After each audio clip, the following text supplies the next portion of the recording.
आज का हमारा सवाल ये है कि एशिया में which is the poorest country. आपको ऑप्शन गिवन है India, China, Pakistan and Bangladesh.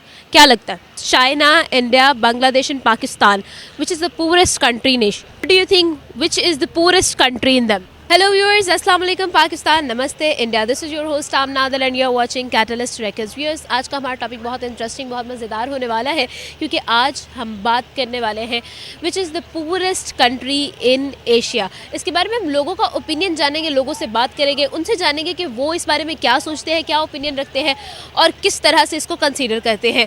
हम लोगों से बात करेंगे। अगर आप कुछ शेयर करना चाहते हैं, हमें कुछ भी बताना चाहते हैं, कमेंट बॉक्स में हमें ज़रूर बताइएगा। हम यहाँ के लोगों से पूछते हैं हमारे साथ। इंडिया, चाइना, बांग्लादेश और Pakistan, what do you think which is the poorest country in them of Asia?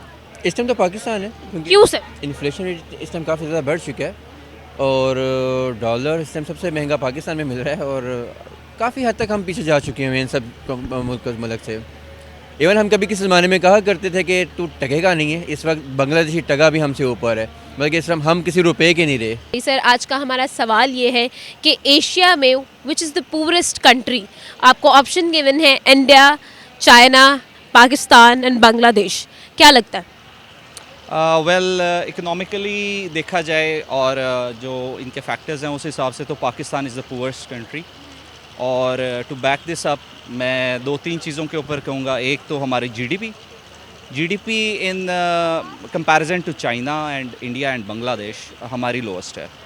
Second is human development index, जो कि आप कह लें कि हमारे ह्यूमन रिसोर्स के ऊपर जो काम हो रहा है और जो आप अपना मैन पावर डेवलप करते हैं किसी कंट्री का, वो भी इनसे काफ़ी कम है। And thirdly is the buying power, definitely that is related to the economy of the country. आपके परचेजिंग पावर कितनी है एज अ होल, तो वो भी इन मुल्कों से कम ही लग रही है मुझे, क्योंकि हमारा डॉलर का एक्सचेंज रेट एक फैक्टर है और जो सडन एक लैप्स आया है हमारी रुपए की कदर में in comparison to the dollar, that has impacted directly to the purchasing power of a common man.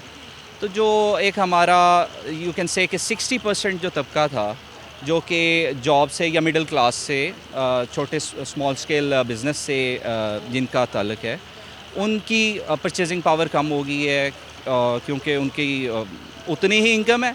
और हमारा क्योंकि country is dependent on the imports, हम अपना कम ही बना रहे हैं, लोकल मैन्युफैक्चर कम है, उसकी वजह से हमारी बाइंग पावर पे बहुत असर हुआ है। यू कैन सी कि जिस तरह हमारा अभी पेट्रोल इंक्रीज़ हुआ है, so expenditures are increasing and income is still there. So या तो हमारी 15 दिन बाद, जिस तरह यूके के अंदर है कि हफ्ते के बाद वो सैलरी दे रहे होते हैं, और इन्फ्लेशन कंट्रोल करने के लिए वहाँ पे गवर्नमेंट बैठती है और देखती है कि इन्फ्लेशन कितनी है और जो हमारा मिडिल क्लास तबका है उसका वो अकोमोडेट करते हैं। So this is not happening in Pakistan. I would suggest कि ये होना चाहिए और जो हमारी एक मैसेज हैं उनको तब ही इस चीज़ का फ़ायदा होगा जब गवर्नमेंट उनके ऊपर फोकस करे रादर दैन अ स्पेशल। आपने प्रॉब्लम्स बताई, इश्यूज बताए, हमने डिस्कस किए। आपको क्या लगता है what is the possible solution of all these issues? Well, as I said कि government should intervene, they should stable the dollar rate rather than कि जी हमारे, क्योंकि हम अपनी एक्सपोर्ट को करने के लिए डॉलर को इंक्रीज़ कर रहे हैं कि जी हमारी ओवरऑल जो है वो रुपीस के अंदर एक्सपोर्ट ज़्यादा हो जाए और डॉलर रेट बढ़ाने से वो थोड़ा डिपेक्ट यही होता है कि ज़्यादा हो रहा है। लेकिन इन एक्चुअल जो आपका एक मैसेज है उनको बड़ा उस चीज़ का नुकसान हो रहा है कि आपको एक ऑप्शंस दिए गए हैं, that is China, India, Bangladesh and Pakistan, which is the poorest country in Asia. Of course Pakistan. कैसे, क्यों?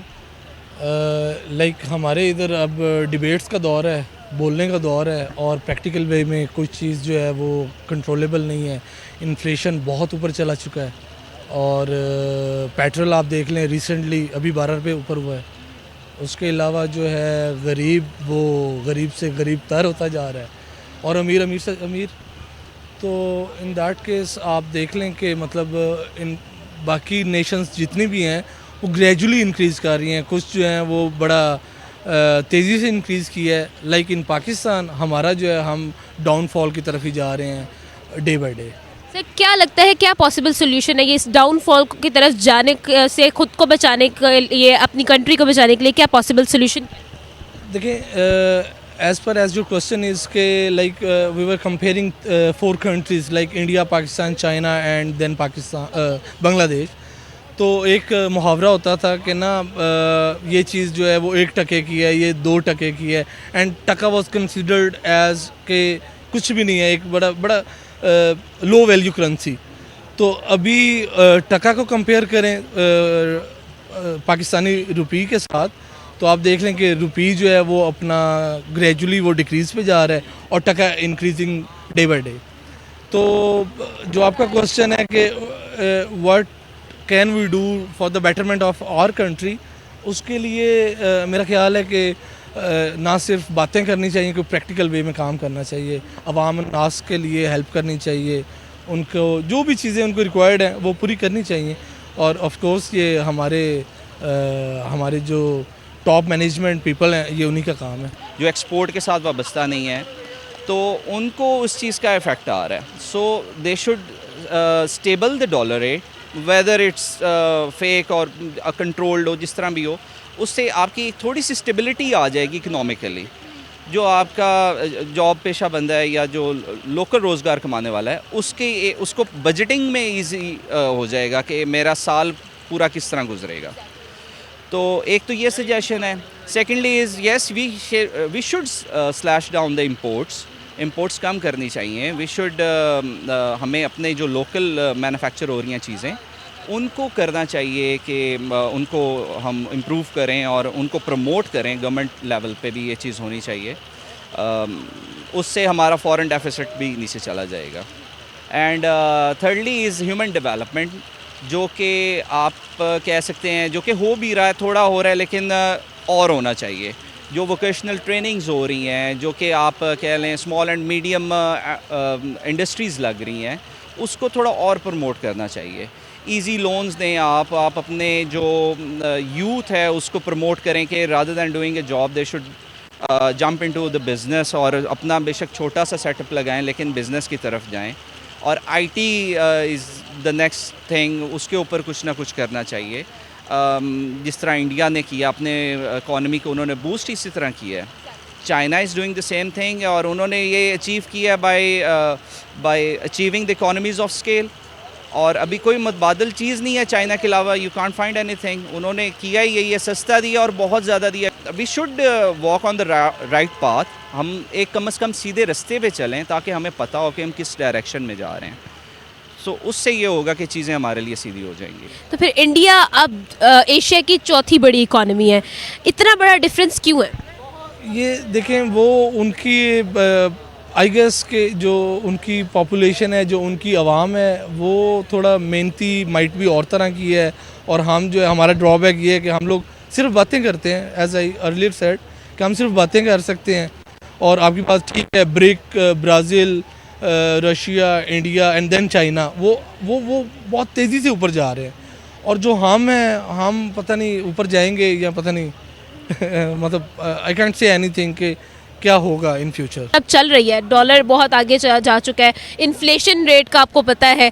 क्या लगता है पॉसिबल सॉल्यूशंस क्या हैं?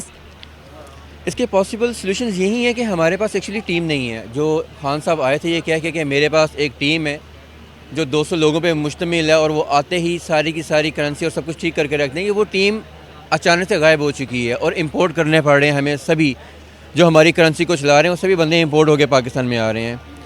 मतलब कि खान साहब का जो किए हुए वादे थे, मैं खुद एक वोटर था और मैं वोट देकर अभी मैं काफ़ी हद तक परेशान हूँ कि मैंने ये वोट आखिर क्यों दिया, जबकि मेरे घर वाले मुझे समझाते थे कि बेटा ये वो सब कुछ नहीं है जो आप करने जा रहे हो। मेरा ख्याल है कि इस वक्त हमें वापस उन्हीं पुराने लोगों को देखना पड़ रहा है जिन्होंने चलो डॉलर को चाहे रोका हुआ था लेकिन कम मुल्क एक अच्छी सिमत में चल रहा था, अच्छी चीज़ें हो रही थी, हमारा मुल्क तरक्की कर रहा था। कम से कम हम टके के नहीं थे, हम रुपए के ही थे। अभी हम रुपए के भी नहीं रहे। सर क्या लगता है अगर हम इंडिया की बात करें, इंडिया और पाकिस्तान एक साथ आज़ाद हुए थे और बांग्लादेश तो हमारे भी बाद में आज़ाद हुआ था, 1971 में आज़ाद हुआ था, लेकिन फिर भी पाकिस्तान इस रेस में, इस दौड़ में सबसे पीछे क्यों रहे? उसकी सबसे बड़ी वजह ये है कि मैं अपनी पाक फ़ौज की बहुत इज़्ज़त करता हूँ, बहुत ज़्यादा इज़्ज़त करता हूँ, लेकिन हमारा ही एक विंग है जो हमारी जान नहीं छोड़ता। इसमें मैं सबसे पहले बात करूँगा कि आपने बांग्लादेश में कभी नहीं देखा कि फ़लाना फ़ौजी आके बैठ गया गवर्नमेंट में। इंडिया में आपने कभी नहीं सुना कि फ़लाना फ़ौजी आके बैठ गया गवर्नमेंट में। पाकिस्तान को हिट लगने की सबसे बड़ी और मेन रीज़न ये है कि यहाँ पर हमारे कुछ विंग्स ऐसे हैं जो मुल्क को चलने नहीं दे रहे, और हमारा 70% सारे का सारा एक साइड पे जा रहा है और 30% हमारा पूरा पाकिस्तान खा रहा है। ये एक बहुत बड़ी मेन रीज़न है कि आपको 4 ऑप्शन दिए गए हैं और वो 4 ऑप्शंस हैं India, China, Bangladesh and Pakistan, which is the purest country in Asia. In Asia Pakistan मेरे ख्याल से भी फ़िलहाल। क्यों, वाई?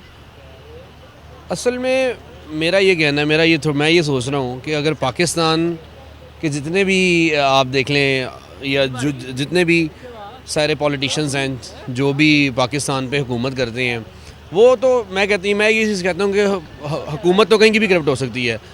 पाकिस्तान में एक मसला ये है कि यहाँ के जो बड़े हाथ हैं ना, जो ब्यूरोक्रेट्स हैं और जो करता धरते हैं, वो असल में ना उनकी वजह से ना निचले तबके तक ना पैसे पहुँच पाते हैं, ना अवेयरनेस जाती है, ना तालीम जाती है।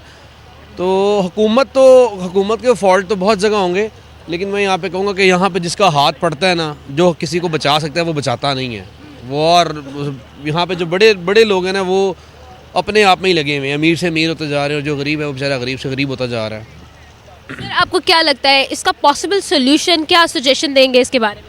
इसके बारे में कोई कुछ नहीं कर सकता।